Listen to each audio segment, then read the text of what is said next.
HR leaders, what's on your mind these days? Is it AI? Is it the economy? The talent market?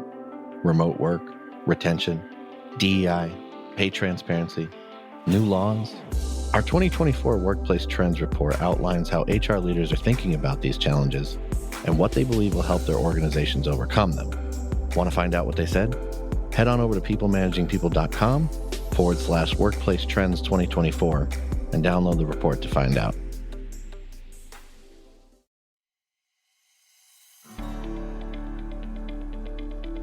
What do good leaders do?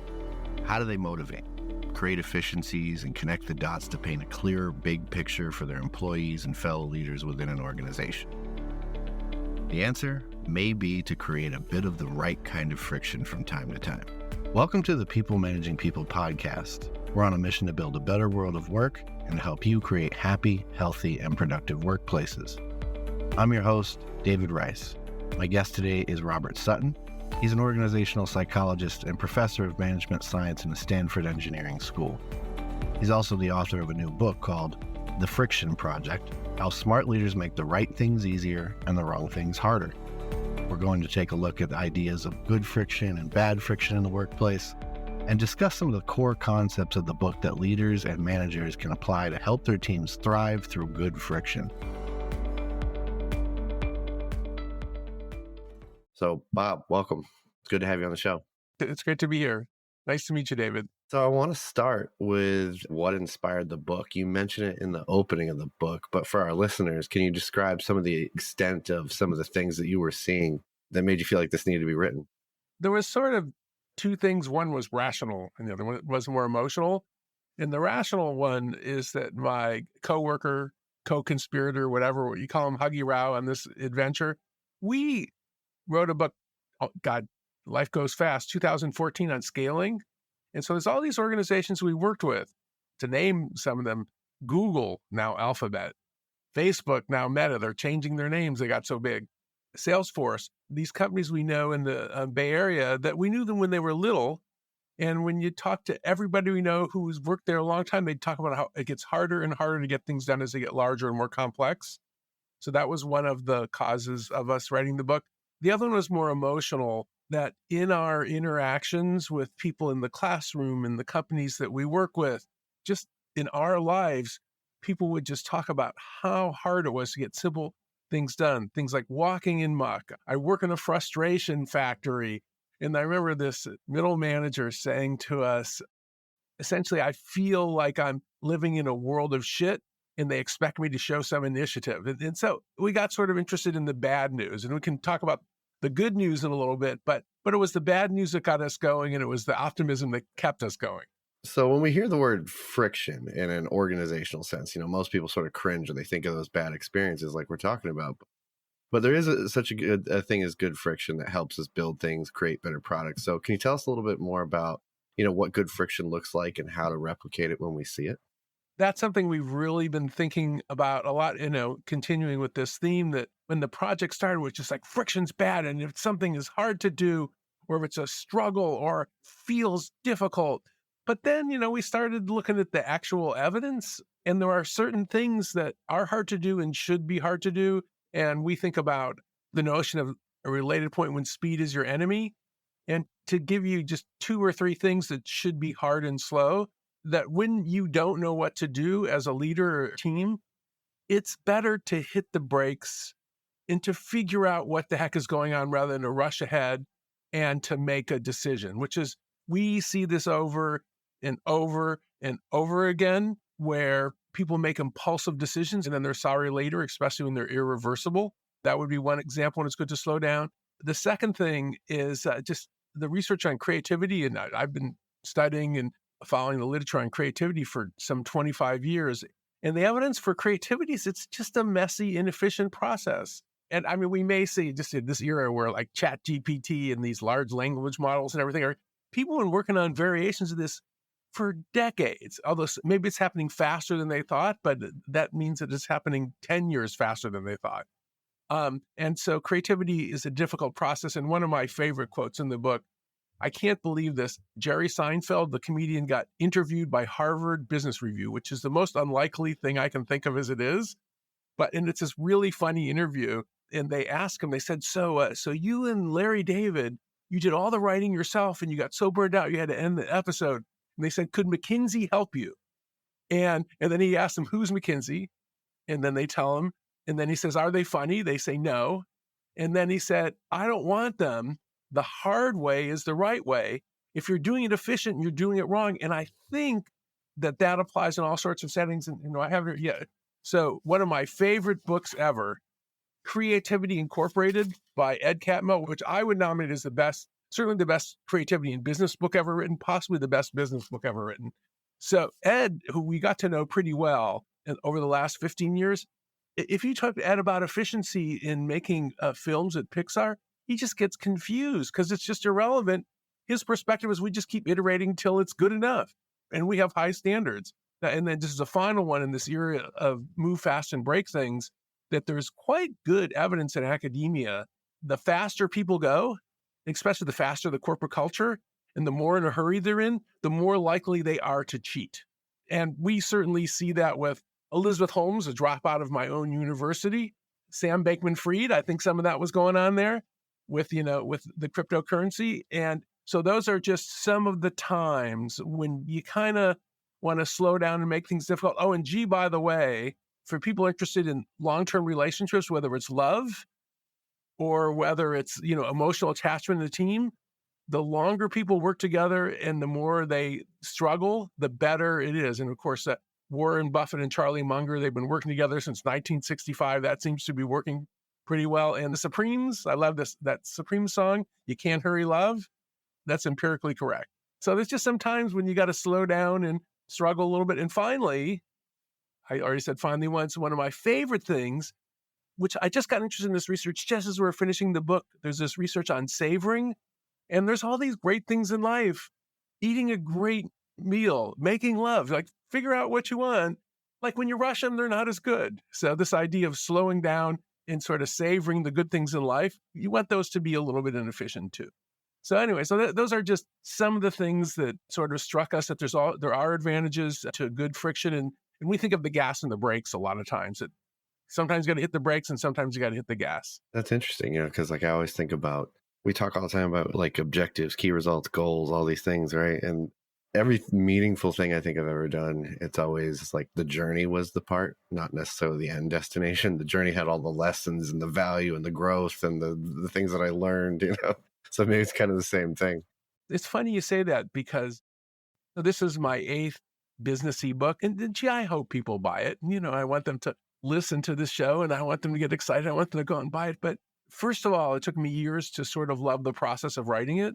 And now, since part of promoting a book, I get to meet interesting people like you, and I just try to enjoy the process, and whatever happens with the outcome. Because I can't control the outcome anyways, and I can control a little bit of the process. So, yeah, that's true. So in the book, you refer to friction fixers as a trustee of other people's time, and I really like that. Particularly, there's this section about poser tricks or hollow acts that undermine friction fixing. As I read that a bit, I couldn't help but feel like, wow, I've had a lot of these things done to me by bad managers over the years, particularly people searching for someone to blame. So I'm curious, what are some memorable examples that you've seen of those tricks? You and I both have been victims and maybe even some of the perpetrators of this stuff, because it's hard to get through organizational life without doing it to other people, even accidentally. I'm sure that I've accidentally wasted a lot of my students' time over the years. But the way that I got interested in this, it actually goes way back to my very first business book with my co-author, Jeff Pfeffer, The Knowing Doing Gap. And we have a chapter there that's about using talk as a substitute for action, or the smart talk trap is what we eventually called it. So the way I got interested in this was this is my very first consulting job ever with a top management team. This is a long time ago. This is 25 years ago or so. And I would fly to the Midwest to this big manufacturing corporation. I'd watch the senior team in action. And the thing that I remember most is that they kept making the same decision over and over. And the decision was to put the name of their product on their product. I don't think this is a trivial decision. And the other thing I realized after about 3 meetings is they weren't writing anything down. And they would not start meetings by saying, well, what did we decide last time and what should we do this time? And I just realized that they were just using talk as a substitute for action, that for them, just saying smart things in meetings was how you got ahead. And not to bash management consultants, a lot of them, my best friends are management consultants, and I'm a management consultant sometimes. But I think the fact that there was one or two manufacturing people and 10 management consultants on the former management consultants in the top team was related to that, because my friends who are management consultants, when they give you their advice and they just leave, they're done. That's what they sell. So that's how I got interested in the Jeff Pfeffer and I wrote about the smart talk trap. And then eventually we saw that friction fixers are not people who talk about what should be done or come up with flashy ideas. They actually focus on implementation. I don't like that word execution. It reminds me of capital punishment or something. But they do focus on implementing and a talk that motivates action. So people who are friction fixers are people who actually do stuff. And that's why we talked about my friend Becky Margiotta, ex-U.S. Army officer, and she led a movement that found homes for 100,000 homeless Americans, the 100,000 Homes campaign. And as we talk about in the book, that they figured out there was a difference between the posers and the doers. They called them chicken effers, because when Becky was a captain, there's something that was messed up. Her colonel would say to her, "Who's this chicken?" which meant whose responsibility is it to fix it and who can fix it. And so she gave this little metal rooster as a reward to people in the campaign who actually found homes for homeless people. That was a definition of action in this campaign. Versus she called them hollow Easter bunnies. Those are the people who would show up at meetings and just talk and talk and talk and never actually implement it. So that to us, for getting rid of friction, people who actually do stuff are important. You have this in the book, there's this help pyramid. And at the bottom 3 levels, they're really more kind of about helping people deal with friction in healthy ways, whereas the top 2 levels are really more focused on preventing and curing friction troubles. I want to do a little back and forth around these, if that's all right. What I'll do is I'll say a term, and if you could give us a short anecdote or story about some of the most interesting or ridiculous examples you've seen of this. So we'll start with executive magnification. I was sort of raised as an organizational theorist that, when you're at the top, leaders are always complaining about resistance to change. I'm implementing a quality movement or design thinking, and it's the right thing to do, and they're not doing it. But one of the things, and there's very good evidence about this, it's just how baboon troops work too, that when you're in a hierarchy, people pay really a lot of attention to the top dogs because they can do wonderful and terrible things to us. So you watch them really closely. So the baboon literature is that in a baboon troop, the average troop member looks up at the alpha male every 30 or 40 seconds because they can hurt him, they can help him, they can bring him food, blah, blah, blah. So if you bring this into hierarchical life, there's all these examples, and we have some long examples in the book of executives who entire movements started because they complained about something. But perhaps my favorite one was the CEO of a Fortune 10 company. And I remember talking to somebody who was on his team, and what this guy did was just randomly, right after he took over as CEO, there's a breakfast meeting, and he just wondered idly where the blueberry muffins were. He just said, "Oh, there's no blueberry muffins." And so in the notes about him became likes blueberry muffins. And it took him years to figure out that every breakfast meeting he ever went to, there was huge piles of blueberry muffins. He didn't even like blueberry muffins that much. And that notion that when you're in a position of power, that being careful that people are watching you so closely, that you'll say stuff you'll just forget or isn't very important to you, it'll get magnified as something. There's so much research on resistance to change, but I don't think there's much research on sort of magnification when people get overly enthusiastic about what they're doing and get you into trouble. That's just one thing that oblivious leaders do, is they set things off they have no intention of setting off at all.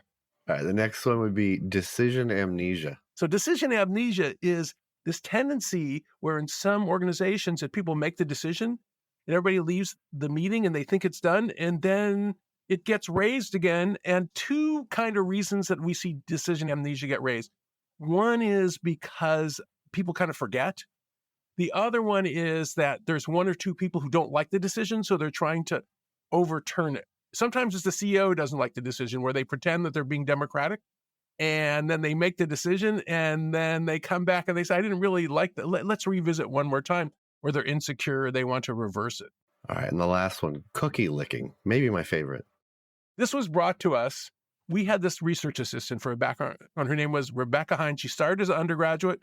She worked through Stanford, got a PhD. Now she's running something called the Asana Work Innovation Lab, and she's hiring Stanford professors. I'm not kidding. So she's gone full circle. So early on in the process, I'm talking to Rebecca, like, what leads to clueless executives? She said, cookie licking. I said, what are you talking about? She said, this actually, it's partly Microsoft parlance, or it's just like when little kids, they lick the cookie so nobody else can use it. It's calling dibs on something so other people can't do it. And the classic example where we saw was there's lots of different startups in Silicon Valley, and Larry Page was definitely guilty of this at Google in the early days. This is where the CEO in the early days of the company insists on interviewing every candidate before they're giving a job offer. Well, that made sense for Google when they had 50, 100, maybe even 300 or 400 people. But my understanding is Larry Page wanted to be involved in those decisions well after they had 1,000 employees, which just doesn't make any sense. It slows down the whole situation, and then you end up losing candidates who go somewhere else who you want to keep. So cookie licking is just calling dibs on thing and just becoming the bottleneck in the process, even though it isn't necessarily something you ever intend to do. Those are all really great examples. So, yeah, when I hate to say it, as a co-author in articles, I often am the cookie licker because I'm so controlling. Poor Huggy, my co-author. I'm sure I did this to him like 3,000 times during the course of this book, which is that no, I'll write that. Well, maybe it would have been better if I didn't lick so many cookies during the course of this book. So I'm guilty. In recent years, we've heard a lot about flattening hierarchies. I actually experienced this. I worked for an organization where they flattened the marketing department down to just 2 levels, and it created this like mass confusion, especially for people who thought they were in the group that sat higher up, but they weren't. It was sort of like, well, so is there nothing that I can ascend into now? But you talk in the book about hierarchy being inevitable, not just useful. So take us through that a bit. And for our audience that is kind of sitting in that startup space where they can still design their hierarchies, what advice would you give them as they look to innovate around how they structure personnel? There are organizations that are more hierarchical and have more levels than, or fewer levels than others. So I'm not saying that more is better. I'm saying some is inevitable. And the fact is there's all of this research. Like researchers will try to create leaderless groups and tell them they all have equal authority. They fight like crazy over who's in charge informally. It's one of the best ways to create conflict and inefficiency in just a small group is to tell them they have no leader and everybody has the same amount of authority. And they end up fighting over. So the problem with hierarchy is you just need it to organize human beings. And this is the basic rule. People may say bureaucracy is a dirty word, but the fact is, as much as all of us hate bureaucracy, when you have people, you have to break them into subgroups after a certain amount of size. You have to figure out who has final decision authority, and you have to have some rules. I'm sorry, there's just no other way to run a human organization. And so you might as well have a logical number of hierarchical levels. You might as well have reasonable breakdowns. And understanding who has the final decision is really important. And one thing we do talk about in the book, and this is something that I was co-author of a piece that was in Harvard Business Review at the beginning of the year on this, is that what great leaders do is rather than saying, oh, the hierarchy is fixed and I'm in charge all the time, or I'm delegating everything, that would be no hierarchy, even though even in that case, the leader is doing the delegation, that what they do is they flex the hierarchy. And my co-author, Lindy Greer, did some studies with 10 startups. And what she found was that the best CEOs of startups don't insist on making every decision and don't delegate all the time. They flex. So what they do is they say, okay, so let's brainstorm. Let's have an argument or a debate about the best way to do this. Let's get ideas from people. And then they say, time out. Here's what we're going to do. Here's who's going to do it. And they go.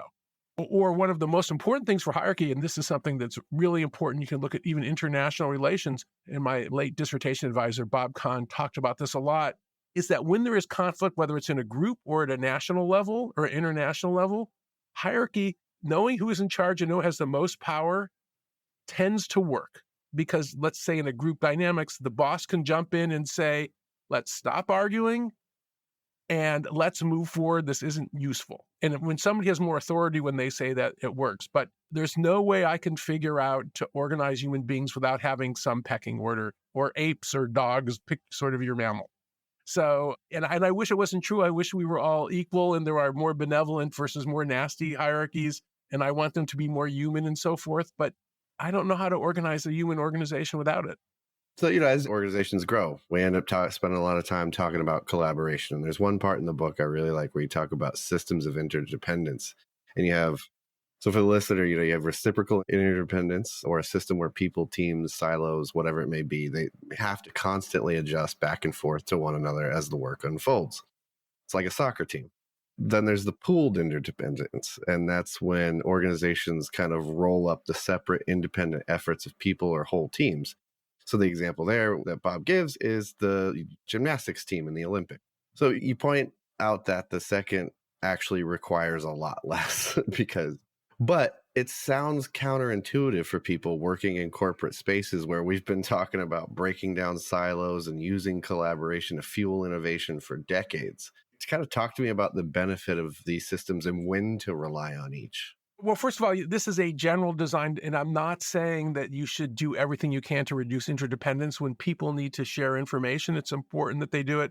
It may be empowering and so forth. But the fact is that, in fact, even one of my co-authors defined interdependence as interdependence means that things don't come out the way you want them to. It's almost by like what my wife and I are having a discussion today about whether to go out for dinner, whether to order food in or to cook dinner. I have a clear preference, but I'm not winning. And that's sort of like how life is. And so the more interdependence you have, in some ways, it's all these people you have to check with, and there are issues with it. And I'll tell you a little story. This may be referred in the book, but I saw her at a Halloween party, so it's more updated. So I have a friend, Kim Scott. She's famous for writing a book called Radical Candor. And Kim had a long career in corporate America, and she just describes going from Google. And she said, Google, I would get 500 emails a day from different groups about different things and so forth. And then she moves to Apple.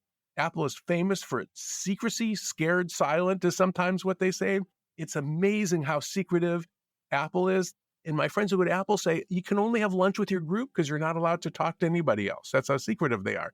So Kim gets there and she said, I would get 5 emails a day if I was lucky. It usually would be 3 because they would only come from my team. I couldn't talk to anybody else. And she said it was amazing how much work I got done because I didn't have to be involved in everything else. And the way that she put it is that at Google, the concept of staying in your lane is something that nobody really understood at all. And at Apple, that's the way the whole company was ran. And just a small aside, where I first really heard about this, I had this guy in class. He took a year off to do some classes at Stanford. His name's Chris Espinoza. Chris Espinoza is employee number 8 at Apple. He's still there.